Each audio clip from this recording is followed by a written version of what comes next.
मेरा नाम विजय है। मैं बहुत ही गरीब खानदान से ताल्लुक़ रखता हूँ। मेरे पापा एक दुकान पर छोटा मोटा काम करते हैं, जिससे हमारा गुजर बसर बहुत मुश्किल से होता है।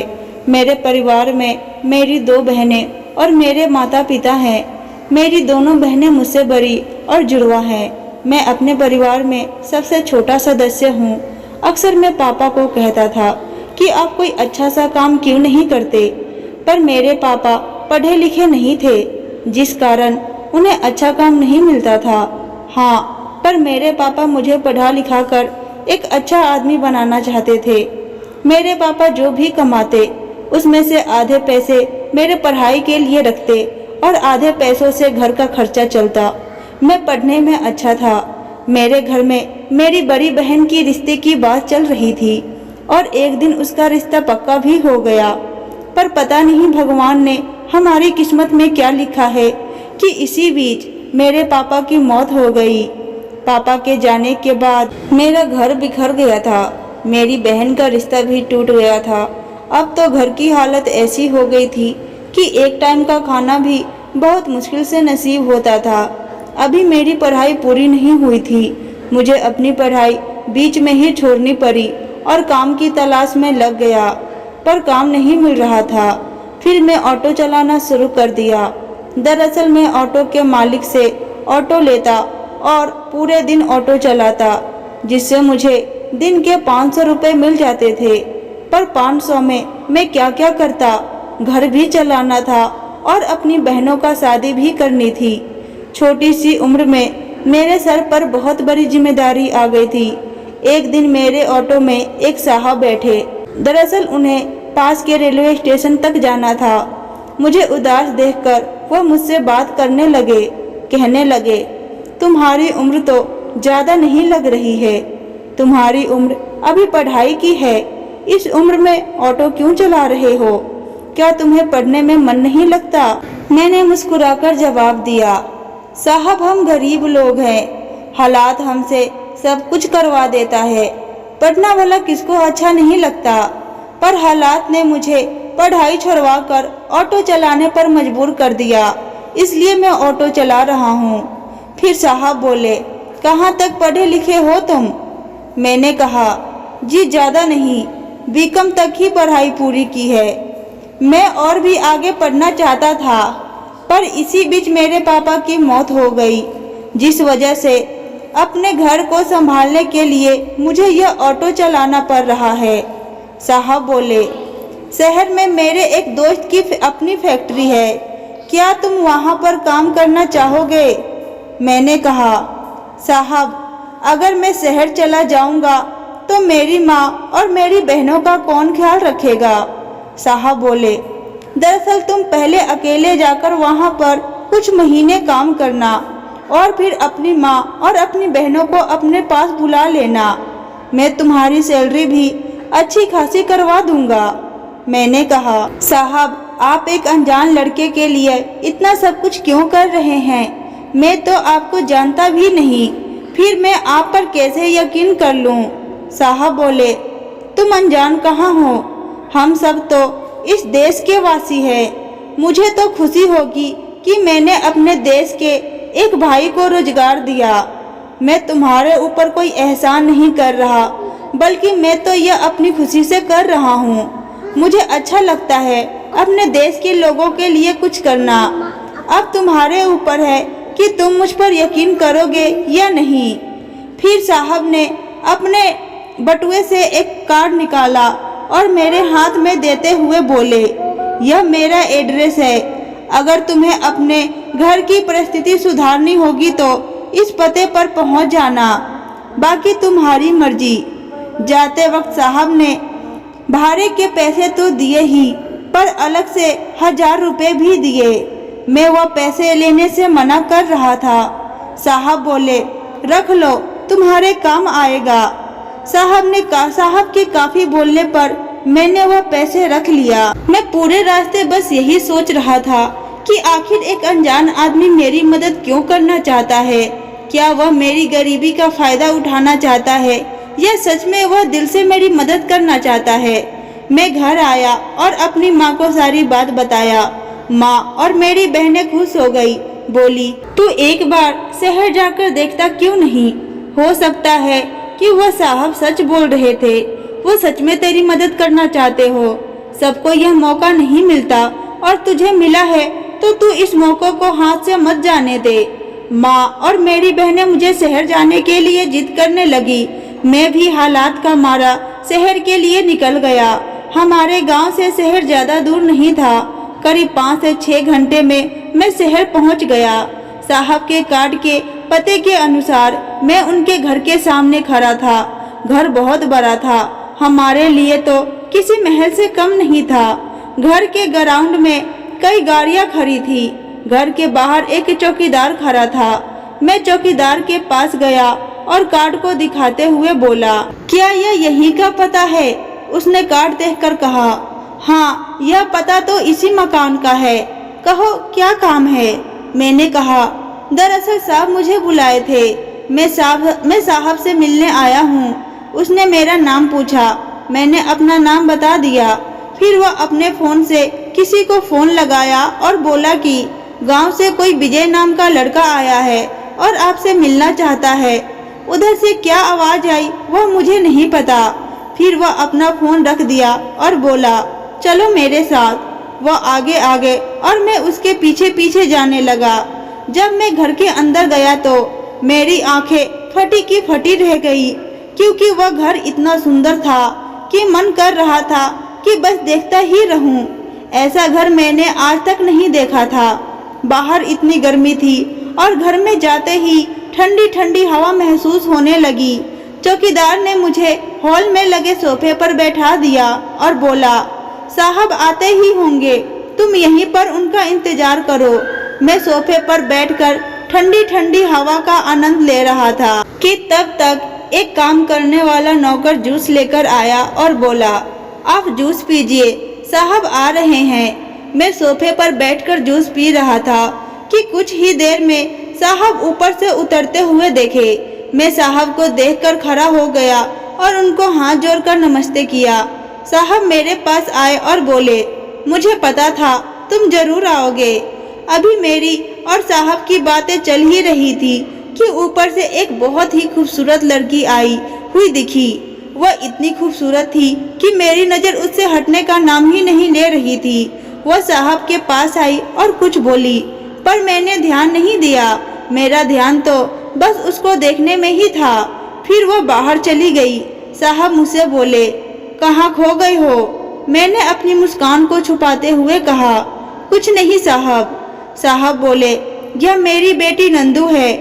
काफी देर तक मैं साहब के साथ बैठकर बातें किया।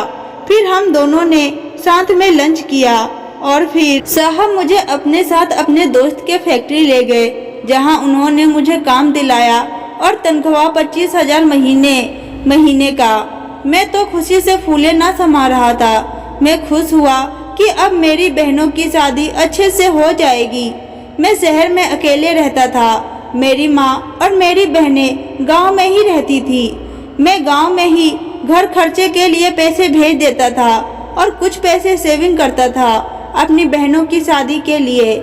मैं शहर में अकेले रहता था, इसलिए साहब अक्सर मुझे अपने घर बुला लिया करते थे। मैं हर संडे सुबह से शाम तक साहब के घर पर ही रहता था। साहब दिल के बहुत नेक इंसान थे। वह तो मुझे अपने बेटे की तरह प्यार करते थे, पर मुझे उनके घर जाने में थोड़े डर लगता था। दरअसल वह बहुत बड़े आदमी हैं और मैं उनके सामने तो कुछ भी नहीं। मुझे डर इस बात का लगता था कि कहीं मुझे उनकी बेटी से प्यार ना हो जाए। उनकी बेटी इतनी खूबसूरत थी कि किसी को भी उससे प्यार हो जाए। जब मैं उनके घर जाता तो किसी न किसी बहाने हम दोनों एक दूसरे से टकरा ही जाते थे। साहब की बेटी के भी नज़र अक्सर मेरी तरफ ही था। मैं धीरे धीरे साहब के घर जाना कम कर दिया।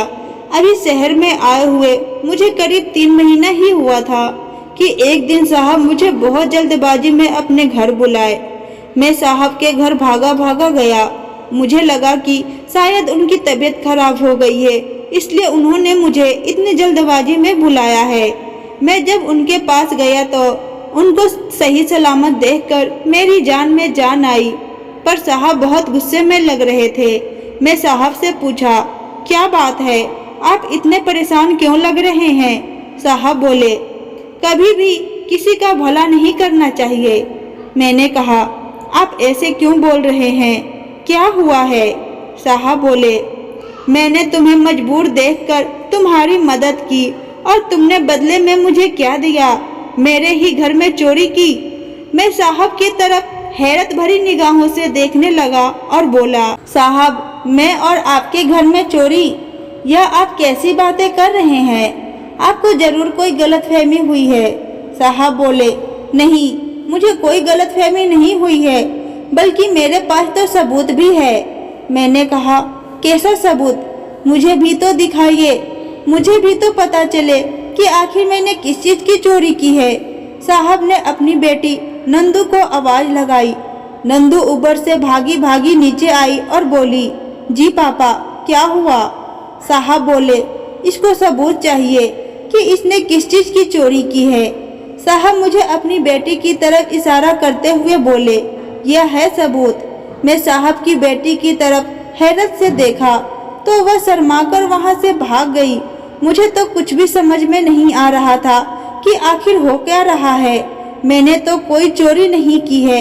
मैं साहब से बोला, साहब, मुझे कुछ भी समझ नहीं आ रहा, आखिर मैंने चोरी किस चीज की है? फिर साहब बोले, खबरदार, अगर तुमने मुझे साहब बोला तो तुमने साहब बोलने का हक अब गवा दिया है। अब से तुम मुझे कभी भी साहब नहीं बोलोगे। मेरे आंखों में आंसू आ गए। मैं साहब के पैर पर गिर गया और बोला, साहब, अगर मुझसे कोई गलती हो गई है तो मुझे माफ कर दीजिए, पर ऐसे मत बोलिए। मैंने आपको अपने पापा का दर्जा दिया है। तो साहब मुझे उठाते हुए बोले, अरे पागल, मेरे कहने का मतलब था कि आज से तुम मुझे साहब नहीं पापा बोलोगे। मैं साहब की तरफ आश्चर्यचकित होकर देखा।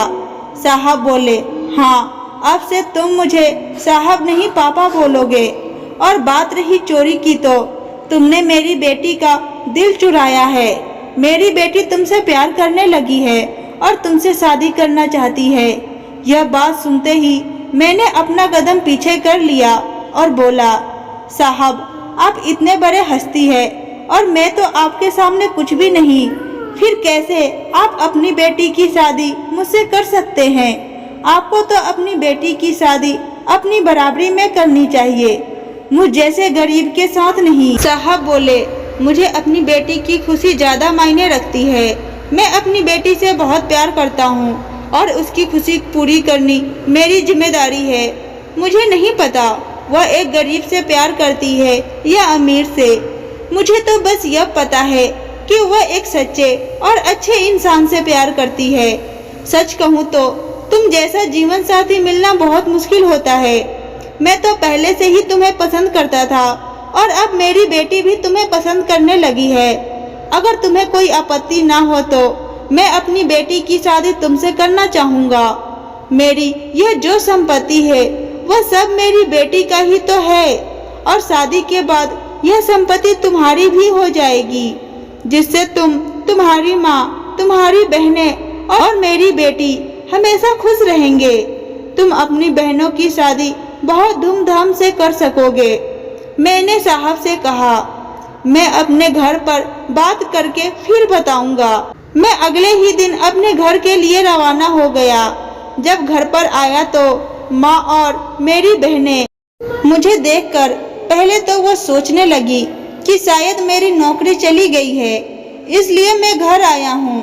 पर जब मैं उनको अपने आने की वजह बताई तो वह लोग खुश हो गए। मेरी माँ और मेरी बहनें शादी के लिए तैयार हो गई। मैं भी नंदू को पसंद करता था। दिल को एक खुशी तो थी ही, पर एक डर भी था कि क्या नंदू मेरे साथ खुश रह पाएगी। पर साहब ने वह डर भी दूर कर दिया, यह कहकर कि शादी के बाद उनका सारा जायदाद मेरा और नंदू का हो जाएगा, जिससे नंदू को कोई दिक्कत नहीं होगी।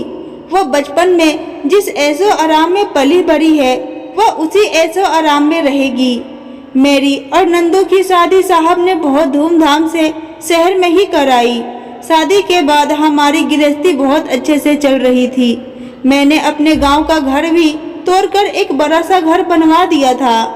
मैंने दोनों बहनों की शादी अच्छे और बड़े घर में करा दी थी, जहां मेरी बहनें बहुत खुश थी। मेरी माँ गांव में अकेले ही रहती। मैंने गांव में ही अपनी माँ के लिए कुछ नौकर काम करने के लिए और उनकी देखभाल करने के लिए लगवा दिए थे।